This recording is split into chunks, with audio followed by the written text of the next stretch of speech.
میں فرحیبہ ہوں اور آج ہم جینڈر آئیڈیالوجی آف پاکستان کے انٹرویوز کی سیریز کے سلسلے میں آئی رحمان صاحب کے ساتھ ہیں اور ان سے گفتگو کریں گے اس موضوع پر، دیکھیں گے کہ وہ کس طرح سے اس آئیڈیالوجی کو انٹرپریٹ کرتے ہیں اور ان کی کیا انڈرسٹینڈنگ ہے، اور وہ آپ کے ساتھ ہم آج شیئر کریں گے۔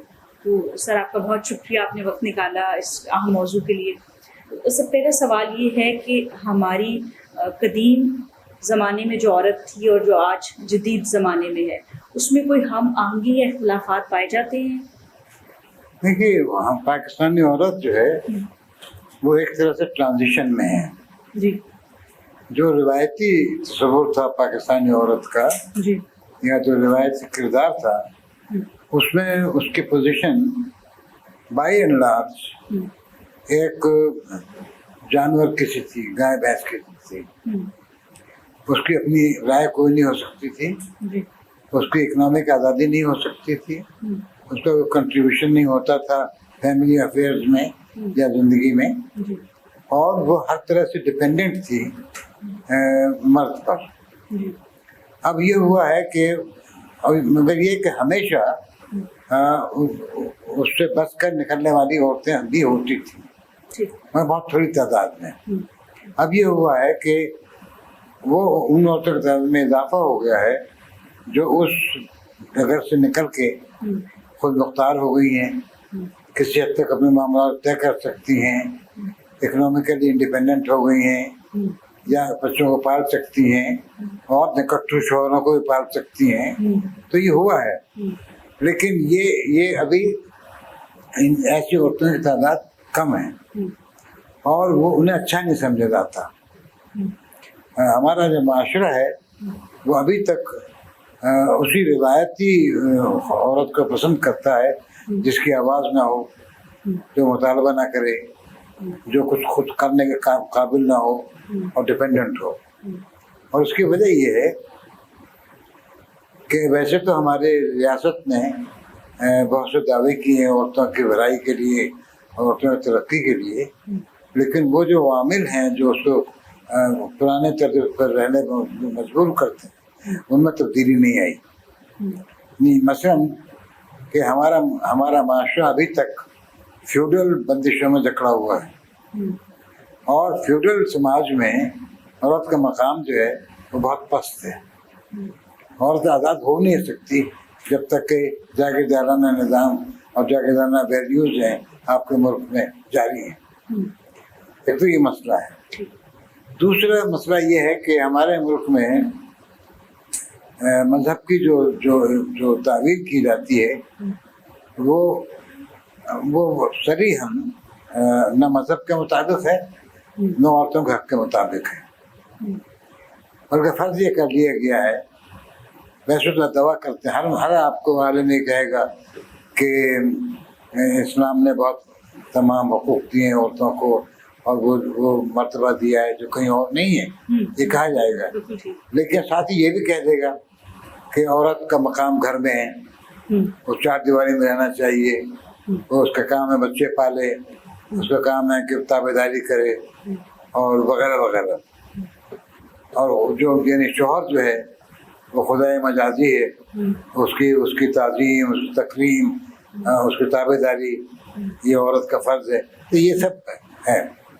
نتیجہ اس کا یہ ہے کہ خود عورتوں میں ایک تحریک چل پڑی ہے کہ ان کے حقوق نہیں ہیں، اور وہ بلکہ ایسا بھی ہے کہ شکایت آتی ہے کہ کسی آدمی نے اپنی بیوی کو بہت مارا، ہڈیاں توڑ دی ہیں، تو عورت کہتی ہے میں اس میں کچھ فریاد نہیں کر سکتی کیونکہ اس کا حق ہے، اور پھر عدالتیں بھی کہہ دیتی ہیں کہ ہم کیا کر سکتے ہیں، قانون کو تو حق ہے بیوی کو مارنے کا۔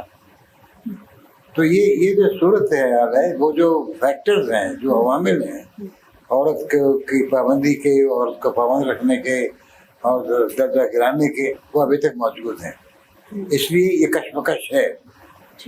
پھر اور مسئلہ ہے کہ جو قدامت پسند لوگ ہیں وہ جدید عورت کہتی ہیں آپ، جدید عورت سے مراد یہ جو جن تعلیم حاصل کی ہے، جو کچھ کام کرنا چاہتی ہے، جو کیریئر اڈاپٹ کرنا چاہتی ہے، جو مرد سے شادی کرنا چاہتی ہے، اپنا گھر بنانا چاہتی ہے، اس کو آپ جدید عورت کہتے ہیں. تو ہمارے ہاں جو قدامت پرست ہیں اس کو مغرب زدہ کہتے ہیں. یعنی کہ یہ سب باتیں مغرب سے آ گئی ہیں اور تباہی ہو رہی ہے اور ہمارا اخلاق تباہ ہو رہا ہے. تو یہ اور ریاست ان باتوں کو مان لیتی ہے اور ریاست دباؤ میں ہے، ایسے عناصر کے دباؤ میں ہے جو جاگیردارانہ سوچ رکھتے ہیں اور جو مذہب کے معاملے میں تشدد پسند ہیں، انتہا پسند ہیں. تو عورت گھر گئی ہے. تو یہ لڑائی چل رہی ہے، ایک ٹرانزیشن چل رہی ہے اور عورتوں نے اپنی محنت سے اپنی ہمت سے بہت کچھ حاصل کیا ہے. دیکھیے عورتیں جو ہیں فوج میں میجر جنرل ہیں، عورتیں پلین اڑاتی ہیں، عورتیں سفیر بھی ہیں، عورتیں ڈی سی او بھی ہیں، عورتیں پولیس میں بھی ہیں. یہ سب انہوں نے اپنی محنت سے بڑی ریزسٹنس کے کو اوور کم کر کے حاصل کیا ہے، لیکن اس کو اچھا نہیں سمجھا جاتا. اچھا سر، آپ یہ جو کہہ رہے ہیں کہ عورتوں نے اتنی محنت کر کے اپنا مقام بنایا اور اس کو اچھا نہیں سمجھا جاتا، معاشرے کے اندر ابھی بھی اس روایتی عورت کو پسند کیا جاتا ہے اور اس آج کی عورت کو اتنی پسندیدگی نہیں ملتی، تو آپ کے خیال سے اس کے اندر سب سے بڑا فیکٹر کون سا ہے جو اس کی اس موجودہ جو پوزیشن ہے اس کو اون یا ایکسیپٹ کرنے میں ایک پرابلم ہے ان کو؟ نہیں، سب سے بڑا مسئلہ تو یہ ہے کہ ہماری ریاست لوگوں سے ڈرتی ہے اور ہر وہ کام جس سے کہ عوام طاقتور ہوں، عوام امپاور ہوں، اس سے گریز کرتی ہے.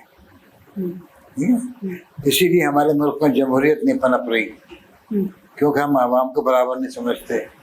وہ تفرقہ ڈالتے ہیں، یہ مسلمان ہندو کے برابر نہیں ہے، ہندو مسلمان کے برابر نہیں ہے، اور مرد کے برابر نہیں ہے. ٹھیک ہے نا؟ تو اس لیے جو ریاست کی جو خوف ہے کہ اگر لوگ امپاور ہو گئے جنرلی تو وہ پھر اس طرح کا نظام نہیں چل پائے گا جیسا اب تک چل رہا ہے، اور اس نظام کے ساتھ مفاد وابستہ ہیں.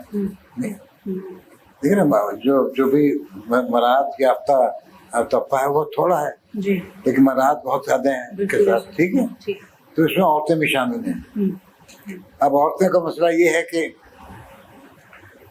اس وقت آپ دیکھیے کہ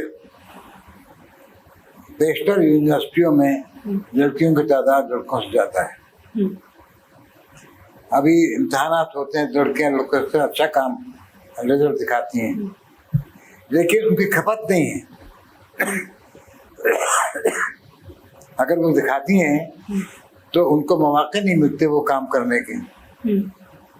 اور ابھی تک عورت جو ہے اقتصادی طور پہ آزاد نہیں ہے، بلکہ جو عورتیں بڑے بڑے درجے پہ پہنچ جاتی ہیں، بہت کماتی ہیں، وہ بھی اپنے شوہروں کے مغلوب رہتی ہیں.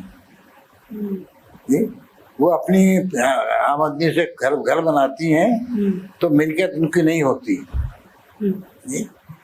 ابھی بھی وہ باپ کے، بھائی کے، بیٹے کے اثر میں رہتی ہیں. وہ بھی چاہے وہ کتنے بڑے عہدے پہ پہنچ جائیں، کتنے ہی وہ کامیابی حاصل کر لیں. تو مسئلہ صرف یہ ہے کہ ایک تو جمہوریت سے گریز ہے ہمارے ملک میں، یہ بڑا راستہ ہے.